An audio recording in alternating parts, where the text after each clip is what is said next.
सुप्रभात, good morning, Vande Mataram. आपका दोस्त ईश नारंग फिर एक नई कहानी के साथ।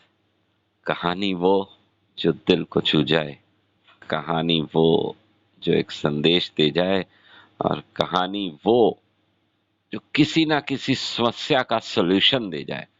बस ऐसी ही कहानियां रोज आपके लिए लेके आता हूं, और कहानी के अंदर कोशिश करता हूं कि कुछ नयापन हो।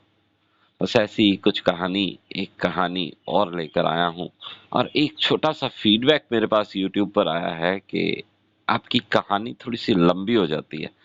उसको 5-6 मिनट का ही होना चाहिए। 10 मिनट या 12 मिनट या 13 मिनट होते हैं तो कहानी लंबी हो जाती है। तो कहानी को छोटा सा हो, जितना हो, जितनी जल्दी कहानी का मैसेज क्लियर हो जाए उतना ही अच्छा।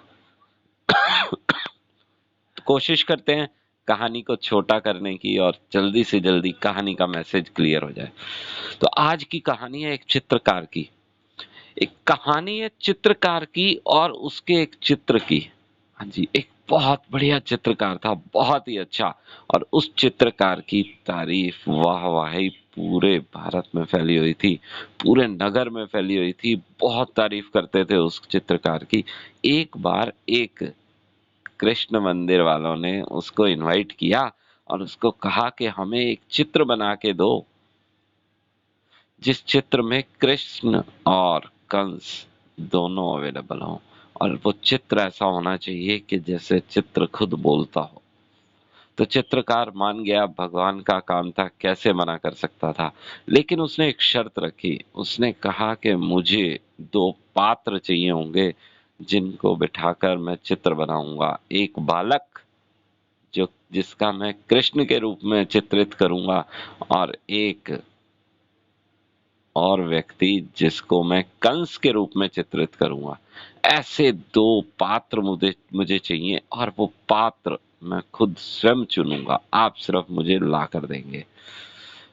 उसके लिए सब तैयार हो गए। बोले, इसमें कोई प्रॉब्लम नहीं है, किसी तरह की कोई समस्या नहीं है, तो हम आपको ऐसे पात्र ला के देंगे। और उन्होंने एक बच्चा ढूंढा और उस बच्चे को लेकर आए चित्रकार के पास। बच्चा बड़ा मासूम था, बड़ी प्यारी सी उसकी सूरत थी। उसको बिठाकर चित्रकार ने कृष्ण भगवान का चित्र बना दिया। क्योंकि कंस को जब कृष्ण भगवान ने मारा था तो उनकी उम्र बहुत कम थी, बस उसी उम्र का वो बालक था। और वो चित्र उन्होंने कृष्ण भगवान का बना दिया, और सब लोगों ने उस चित्र की बहुत तारीफ करी। और मंदिर वालों ने कहा कि अब कंस का चित्र भी बनाओ। तो बोले, लेकर आओ किसी ऐसे पात्र को जो बड़ा ही क्रोधित दिखता हो, जिसके चेहरे पर ही क्रोध दिख रहा हो, और जिसके चेहरे पर शैतानियत, राक्षसियत झलकती हो। देख कर ही उसको लोग डर जाए, ऐसा एक पात्र लेकर आओ।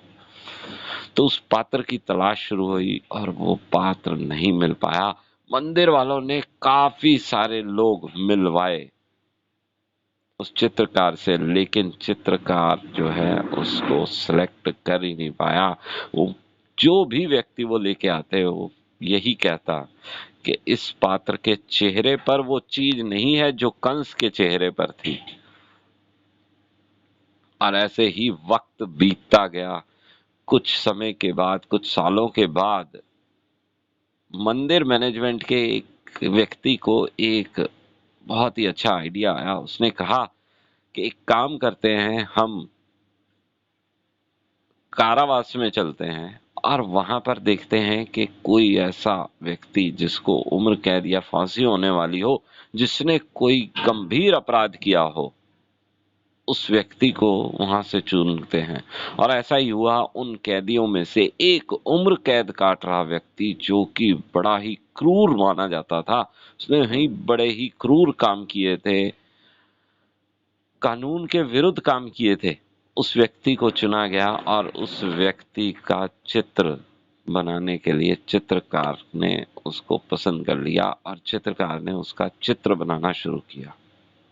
और सच में वो चित्र इतना बढ़िया बना, इतना सुंदर बना कि सब लोगों ने बहुत तारीफ करी के। और वो चित्र कई सालों के बाद पूर्ण हुआ। अब जो वो अपराधी था, उसने भी इच्छा व्यक्त करी कि मैं भी इस चित्र को देखना चाहूंगा।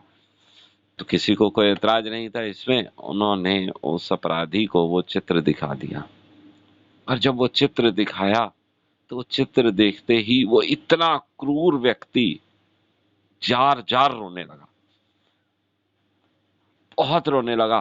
तो सभी लोग हैरान कि ये इतना रो क्यों रहा है, इतना क्रूर व्यक्ति इतना जोर जोर से क्यों रो रहा है, क्या हुआ इसको। तो किसी ने उससे पूछ लिया कि क्या हुआ, आप रो क्यों रहे हैं। तो उसने चित्रकार से कहा कि आपने मुझे पहचाना नहीं, इसमें जो कृष्ण भगवान का जो बालक चित्र है ना, वो भी मेरा ही है। मैं ही वो बालक हूं जिसका आपने कृष्ण भगवान के रूप में चित्रित किया है, और मैं ही वो व्यक्ति हूं जिसको आपने कंस के रूप में चित्रित किया है। तो समझ गए होंगे कि कहानी क्या कहना चाह रही है। जीवन और मृत्यु दोनों ऊपर वाले के हाथ में है, लेकिन जीवन और मृत्यु के बीच का जो समय है वो हमारे हाथ में है। हमारे कर्म ही तय करते हैं कि हमारा जीवन कैसा होने वाला है, लोग हमारे को किस नजर से देखने वाले हैं। और कितनी अच्छी बात कि मैं ही कृष्ण हूं और मैं ही कंस हूं। और ये सच्चाई भी है, हमारे अंदर कृष्ण भी है और कंस भी है। ये हमारे ऊपर डिपेंड है कि हम किसको ज्यादा खाना खिलाते हैं, कृष्ण को या कंस को। और वही उभर कर सामने आता है। हमारे अंदर बहुत बार ऐसा द्वंद चलता है कि ये सही है या ये गलत है, और कृष्ण बैठे, हमारे अंदर बैठे हुए कृष्ण हमें सही सलाह देते हैं, और कभी कभी अंदर बैठा हुआ कंस हमारे को वो सलाह देता है, वो कर्म करने के लिए प्रेरित करता है जो कि सही नहीं होता। और ये हमारे ऊपर डिपेंड होता है कि उस समय हम किसको माने, कृष्ण की माने या कंस की माने। तो अपने अंदर के कृष्ण को भोजन खिलाओ, दूध पिलाओ, पर अपने अंदर बैठे कंस को कभी भी तवज्जो मत दो। तो आपका जीवन कृष्ण की तरह रहेगा अथवा कंस की तरह बन जाएगा। आज की कहानी यहीं तक, अलग से संदेश बताने की जरूरत नहीं है।